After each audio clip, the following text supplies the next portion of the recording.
I think there's inevitably a lot to tuck into with this story, but let me just put the kind of initial question like this. Do you support this weekend's protests? There was slightly nuanced in their reasoning. On Saturday, the anti-lockdown protesters clashed with cops.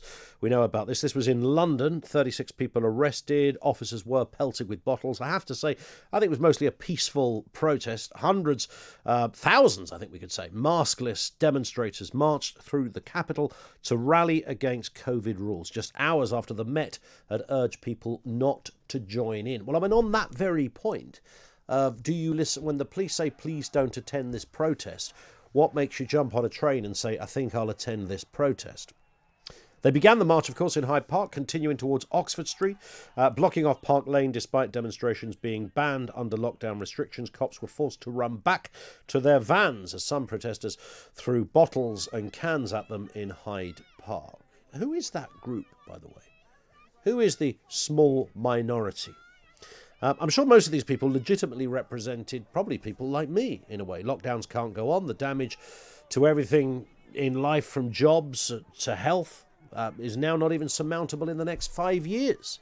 The damage is not surmountable. They're the words of our own government. Rishi Sunak said this at the budget. But the usual suspects pitched up too. Jeremy Corbyn's brother yet again led the way by encouraging you to believe that Bill Gates wants to eat your children, your mobile phone will melt your brain, and the COVID vaccination will not only trace your movements, but will make you grow a tail. So there was that contingent of people there as well. And then yesterday, in Bristol, this should be called the Great Paradox, shouldn't it, this particular protest? How to protest against a law that could tail peaceful protest? The answer, have a violent protest. That seems to be the thinking here. Violent clashes during the Kill the Bill demonstration have been condemned as shameful and completely unacceptable. 20 police officers were injured, 2 very seriously, and police vans were set alight in Bristol on Sunday evening. In one occasion, the police were still in the van when people were trying to set it alight. 7 people, we understand, only 7 have been arrested so far. It's understood the police operation to clear this up will cost around £1 million. The police operation has cost £1 million, but the clean-up operation is now underway to remove the broken glass, debris, graffiti from the streets. Do you support, at any level, these protests? 0344 499 1000. I mean, I hear what the one on Saturday was all about, but there's a bit of me thinking we're kind of coming to an end of the lockdown. If we believe the roadmap, we're coming to an... I know a lot of people very suspicious about the roadmap, not even buying into the idea that this thing is anywhere near over. However, if we follow the Prime Minister's roadmap, he told us last week that there's no plans to change this, then we're on our way out. We've done the heavy lifting. The almost to the day since the first announcement of the lockdown, and then since then we've kind of come out a little bit, went back in, come out again. But broadly speaking, we are on our way out of lockdown. Now, why, given that we're on our way out, would 10,000 people put lots of things potentially at risk by gathering in one place for a big old protest? I've got an issue with that point. 0344 499 1000. Some people on that march, of course, bearing in mind not a lot of people wearing masks, it appeared were hell-bent on advancing the usual conspiracy theories that surround these things. We're aware of the kind of vaccination issues, the 5G gets thrown in there. I mean, the tinfoil hat wearers were there, but I don't think they were most people at that demonstration.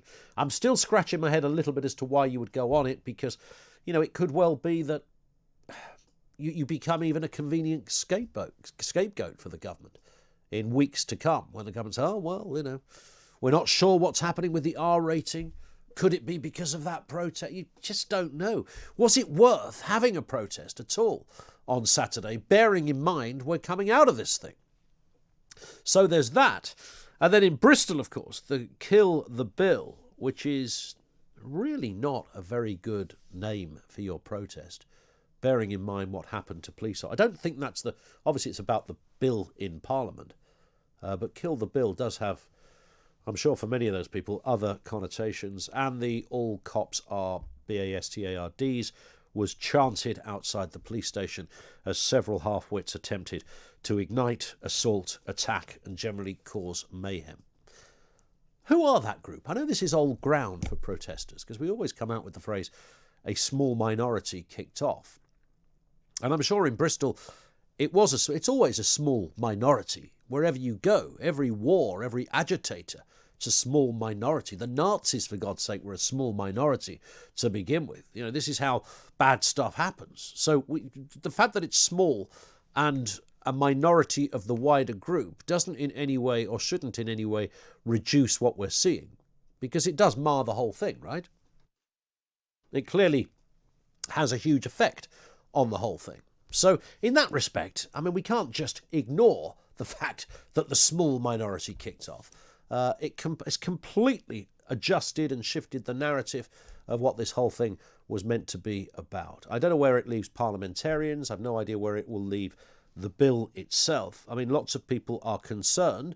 I'm concerned. We did a debate last week about it. We also had Harriet Harman on the programme on Friday, picking up on the back of that story from last week, saying that actually it wasn't illegal to protest even during lockdown. So Saturday was about the lockdown, Sunday was about the right to protest, but you can see the Venn diagram blinking at you. There's clearly a huge crossover between the two things. Who is that group? Who's the group? Who's the guy that you can see approaching a police van with cops in it, trying to set fire to a van with 12 men and women sitting inside? Who's he? Who's the woman dropping her trousers? I'm not even going to describe it because it's so gross. In front of police officers and making what they would have once called a dirty protest in the street. Who's that group?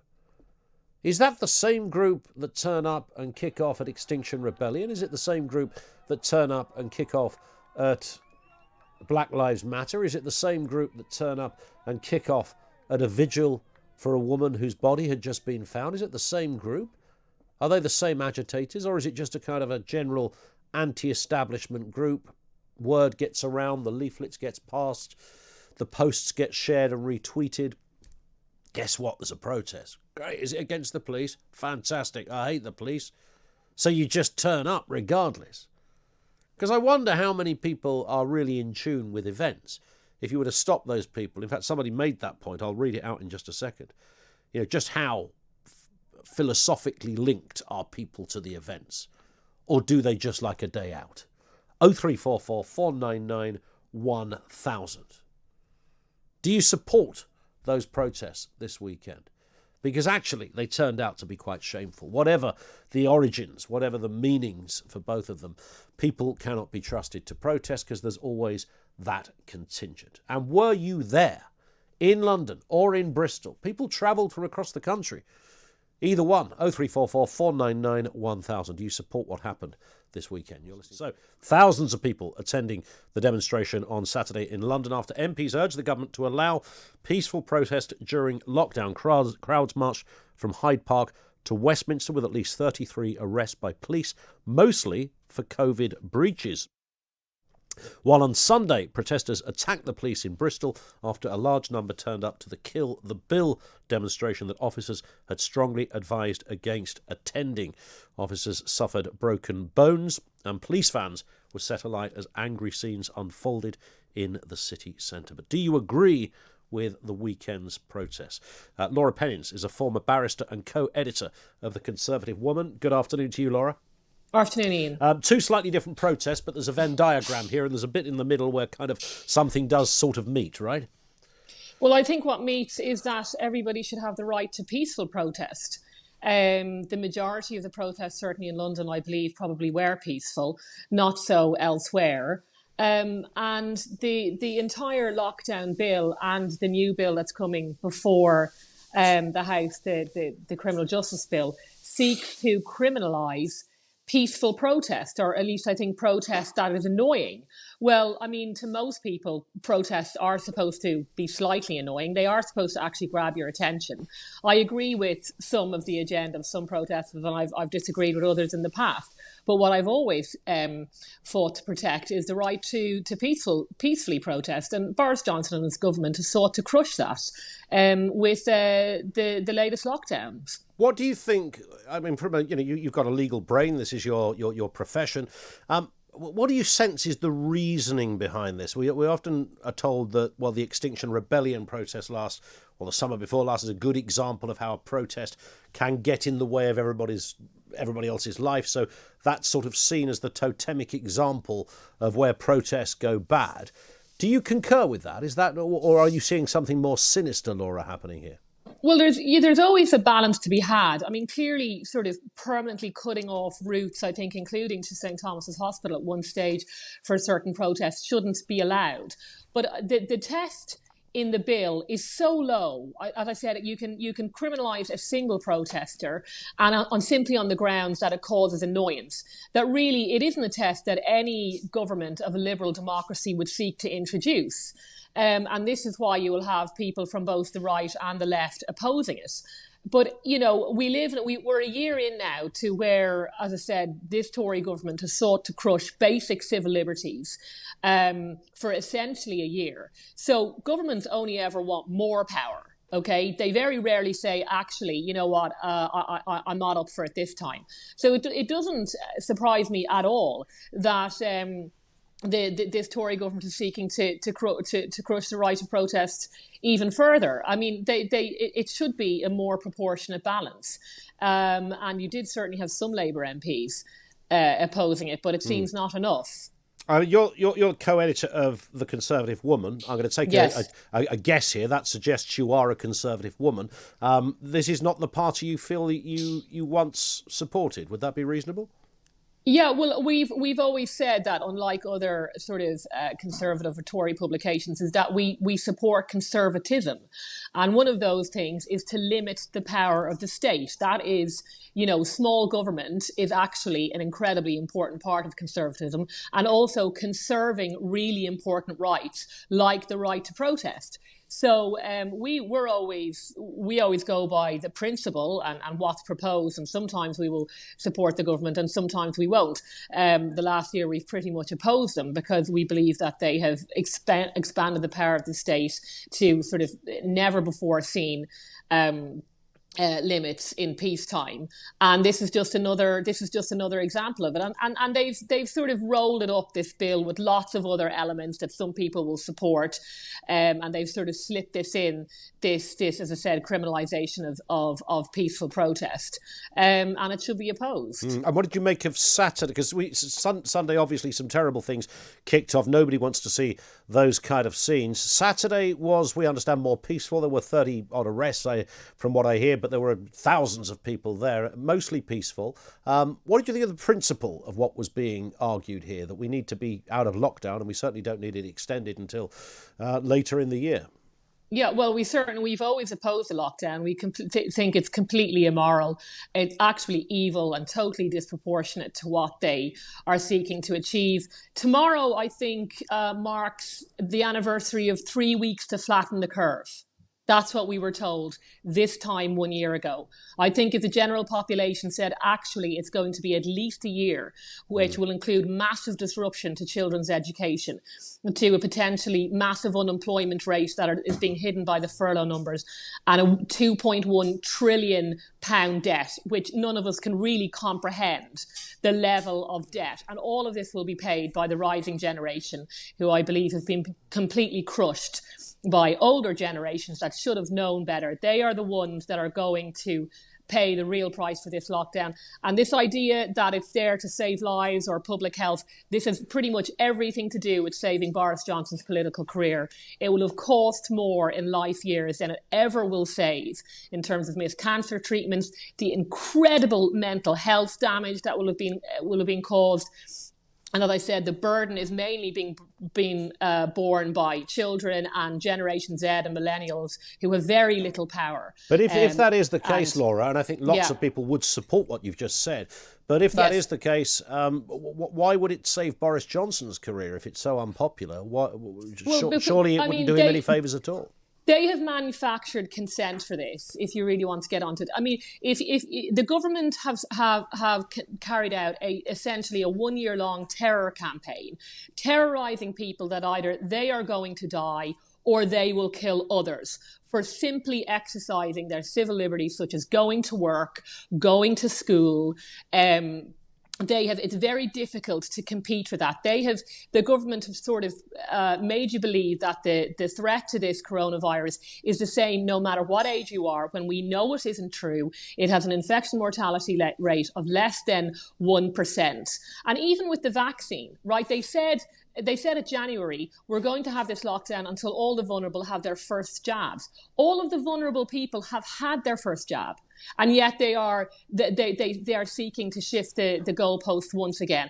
And the constant threat of variants. Okay, they always hang that little thread over your head. You know, if a new variant comes along, we might have to lock you all down again. So, you know, it's difficult you can manufacture a consent for a war if you really want to. The government have a huge amount of power. They have endless amounts of money by the state to use taxpayers' money to run ads on TV, national newspapers, to essentially, as I said, terrorise the population into going along with this, either through emotional blackmail. Well, they would say it's public health, Laura. They would say, hang on a second, look, you know, we know that when we had the lockdown ease before Christmas, more people ended up in hospital, the death rate went up. There's your evidence. If you lock down any more, if you ease the lockdown anymore, we would just see more of that. So even if the deaths, the 1% thing is true, most people won't get it. It's true. Most of us aren't going to die through it. It's true. However, the irredeemable reality is that you will still get, small as it is, but damaging to the brittle nature of the NHS, you will have more people on ventilators. You will have more people die. It's an irredeemable fact that also a dictatorship in the name of public health is still a dictatorship.